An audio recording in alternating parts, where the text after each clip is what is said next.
বিয়ে বাড়ি যাবো আর রেডি হব না সেটা কি হয়? বোন আর ভাইয়ের বউ তো রেডি, এবার আমার পালা। পরে নিয়েছি ব্ল্যাক বেনারসিটা, যেটা আমার ভীষণ পছন্দের শাড়ি, তাই আজকের দিনটা পরে নিয়েছিলাম। কেমন লাগছে অবশ্যই কমেন্টস করে জানিও। আর ওরাও রেডি, আর আমরা চলে এসেছি পাশেই আমাদের গ্রিন প্যালেসে। আর এখানে এসে বুঝতেই পারছি এখানে বেনারসি পানের থেকে শুরু করে সমস্ত কিছু আয়োজন আছে। তবে আমি নিয়ে নিলাম গরমের ভিতরেই একটু ব্লু লেগুন উইথ ড্রাই আইসটা।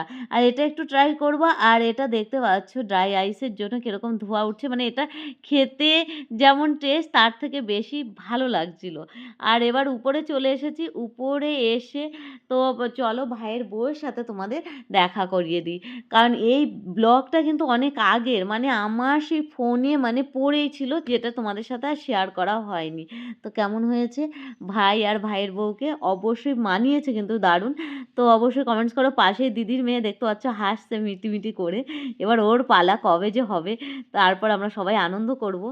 আর এবার তারপর এখান থেকে একটু বসলাম সবাই মিলে, সবার সাথে যেমন দেখা হয় বিয়ে বাড়িতে যেটা হয় আর কি, আনন্দ।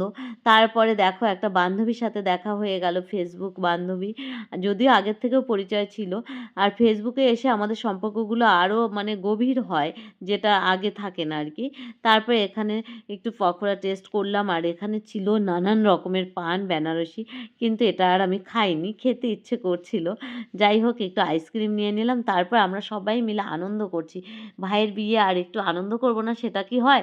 তারপরে দেখতে পাচ্ছ আমরা চলে এসেছি খাওয়া দাওয়া খেতে। আর কি বলবো তোমাদের, আমি শেয়ার করছি রাত কটা বাজে এখন। আনন্দ করে করে আমরা খেতে বসেছি লাস্টে। আর প্লেটটা এত সুন্দর প্যাকিং করে, মানে সুন্দর করে দিয়েছিল। সামনে প্রেজেন্টেশনটা এত দারুণ ছিল, কিন্তু অনেকটা টাইম লেগেছিল। দেখতে পাচ্ছ 1:10-এ আমরা খেতে বসেছি। আর খাবার শেষ করে আমাদের বাড়ি যেতে যেতে কি বলবো তোমাদের 2:30 বেজে গেছিলো। যাই হোক ওদের ঘুম ঘুম চোখ, বুঝতেই পারছো বাচ্চারা আর কতক্ষণ জেগে থাকবে। এখানে ইলিশ ছিল, মাটন ছিল, অনেক কিছু খাবার ছিল, যেগুলো ছিল খুবই টেস্টি আর খুব সুন্দর। আর তারপরে ছিল কাঁচাগোল্লা ছিল, আর গোলাপ জামুন ছিল, গরম গোলাপ জামুন দারুণ ছিল। ব্লগটা কেমন লাগলো অবশ্যই কমেন্টস করে জানিও। আজকের মতো